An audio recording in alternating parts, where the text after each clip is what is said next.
নমস্কার সবাইকে, কেমন আছো তোমরা? আশা করছি তোমরা সবাই খুব ভালো আছো, সুস্থ আছো। আমার নতুন একটা ব্লগে তোমাদেরকে অনেক অনেক স্বাগত। বেশ কিছুদিন ধরেই সকালবেলা যখনই ঘুম থেকে উঠি শরীরটা খুব দুর্বল লাগে। রাতে তো খুব একটা ঘুম হয় না, আর রাতে অনেক ওষুধপত্র খেয়েই ঘুমাতে হয়। হাতে পায়ে তো বড্ড যন্ত্রণা করে, তোমরা তো জানোই। আর অনেকেই বলেছিলে যে এক্সারসাইজ করতে, তো ডাক্তারবাবু এখন আমাকে আপাতত এক্সারসাইজ বন্ধ করে রাখতে বলেছে, যেহেতু এখন পর্যন্ত ব্যথাটা কমেনি। বলেছে যখন ব্যথাটা পুরোপুরি ওষুধের মাধ্যমে কমে যাবে তখন থেকে এক্সারসাইজটা আমি স্টার্ট করতে পারবো, কিন্তু ভীষণ হালকাভাবে। তো এখন পর্যন্ত এক্সারসাইজ স্টার্ট করা হয়নি, ওষুধপত্রগুলো চলছে। তো যেহেতু এত কড়া ওষুধ খাওয়া হচ্ছে না, যার জন্য ঘুমটা সকালবেলা ভাঙতেই চায় না।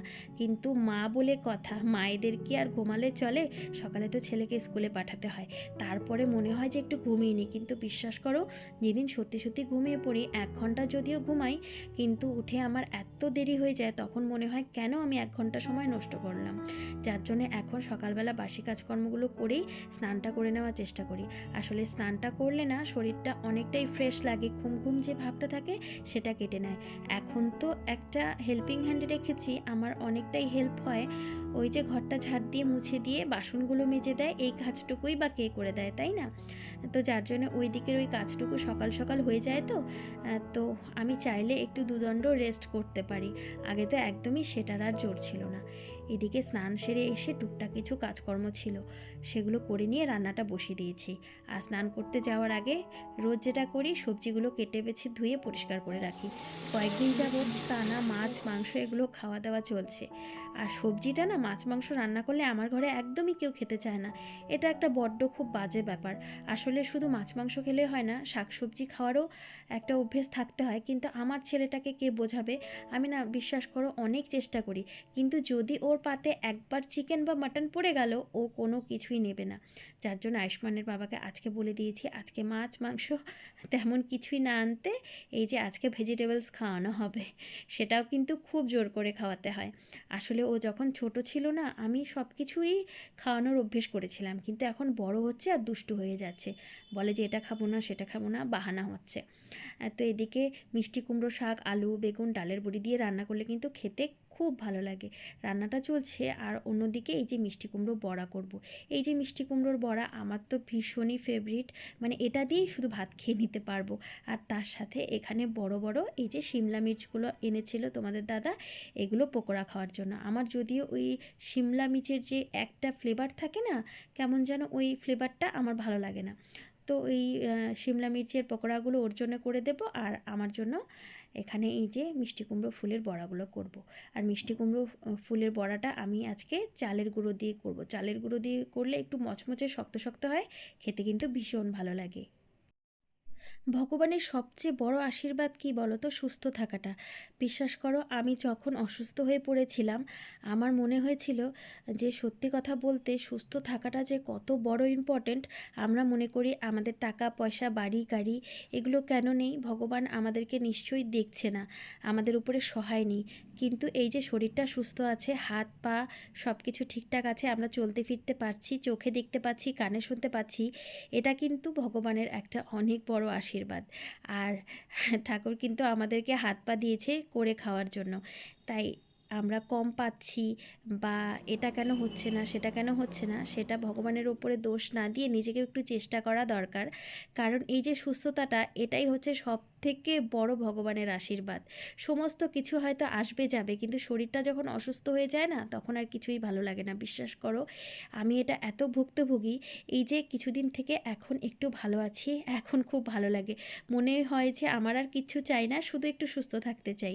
কারণ এই যে যখন আমার হাত পাগুলো ব্যথা করে, তখন যে আমার কি কষ্ট হয়, মানে বলার মতো না। তো ডাক্তারবাবু আমাকে সবসময় বলে যে একটু রেস্টে থাকতে, কিন্তু আমি সুস্থ থাকলে কি আমি সেই কথা শোনার মানুষ? আমি আর রেস্টে থাকবো? তো যাই হোক, তো এখানে দেখো আয়ুষ্মানের বাবাকে বললাম যে এই যে আমার ছোট্ট একটা জমি, এখানে একটু আমার সবজিগুলো লাগিয়ে দিতে।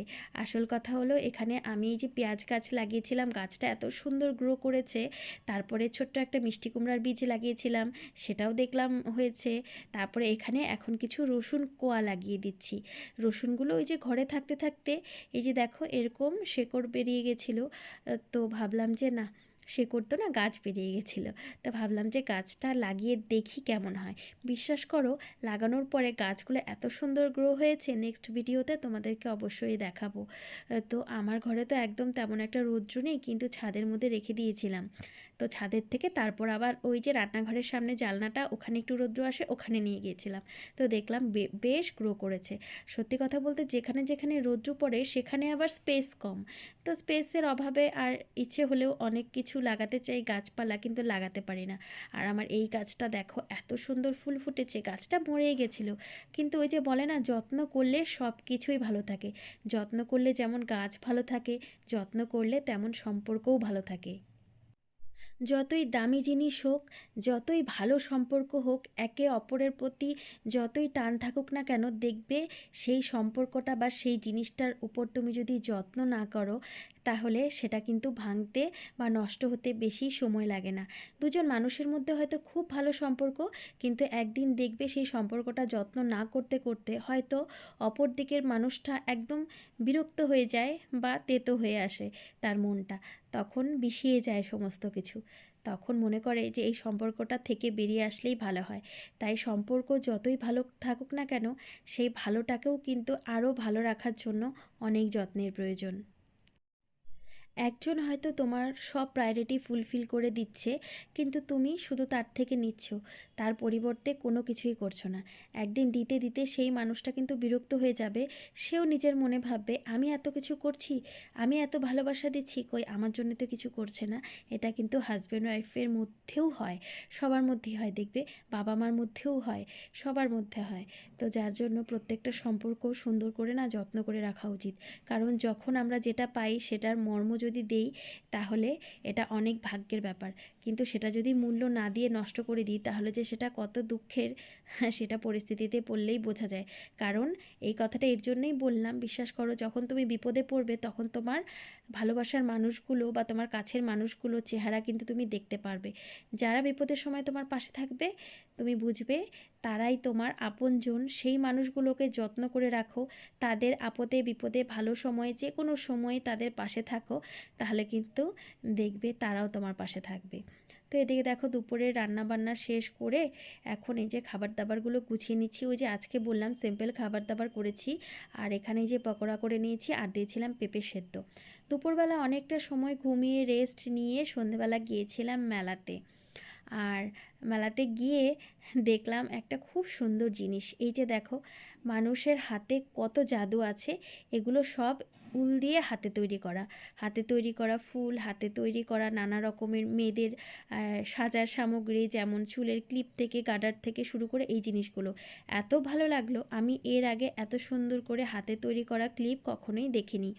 তো এই যে আন্টিটা বানিয়েছিল, আমার খুব ভালো লাগলো। সব থেকে ভালো লাগলো উনি এই বয়সেও এসে নিজেকে কাজের মধ্যে দেখো কিভাবে ব্যস্ত রেখেছে। আর আমাদের মানে এত অল্প বয়সেই আমরা অসুস্থ হয়ে মানে ঝিমিয়ে যাচ্ছি। আমি না এই ধরনের মানুষগুলোকে যখন দেখি তখন না ভীষণ ইন্সপায়ার হয়ে যাই। তারপরেও মানে নিজেকে কিছু করব, নিজে কিছু করতে হবে, তখন ভাবি যে না, এইভাবে এগিয়ে যেতে হবে। কারণ এই মানুষগুলোকে যখন দেখি তারা এই বয়সে যদি পারে, তাহলে আমরা কেন পারবো না। তো এখানে আমি দেখলাম যে আন্টিটা এত কষ্ট করে বানিয়েছে, আমিও দুটো ক্লিপ কিনে নিলাম। আর এই যে ফুলগুলো নিতে চাইছিলাম, তারপরে ভাবলাম যে থাক, এগুলো রাখবই বা কোথায়। আমার ঘরে না এখন এত জিনিসপত্র হয়ে গেছে, এক্সট্রা আর কিছু নিতে ইচ্ছা করে না। আসলে নিজের বাড়ি হলে একটা আলাদা ব্যাপার থাকে, সাজানো গোছানো, কিন্তু এই রেন্টেড বাড়িতে না খুব অসুবিধা হয় জিনিসপত্র, তারপরে আবার সব কিছু নিয়ে আরেক জায়গায় চলে যাও। তো যার জন্য এখন জিনিসপত্র কেনাটা অনেকটাই কমিয়ে দিয়ে একটু বুঝে শুনে কিনি। ওই যে জিনিসগুলো একদমই না কিনলে নয় সেগুলো কিনি।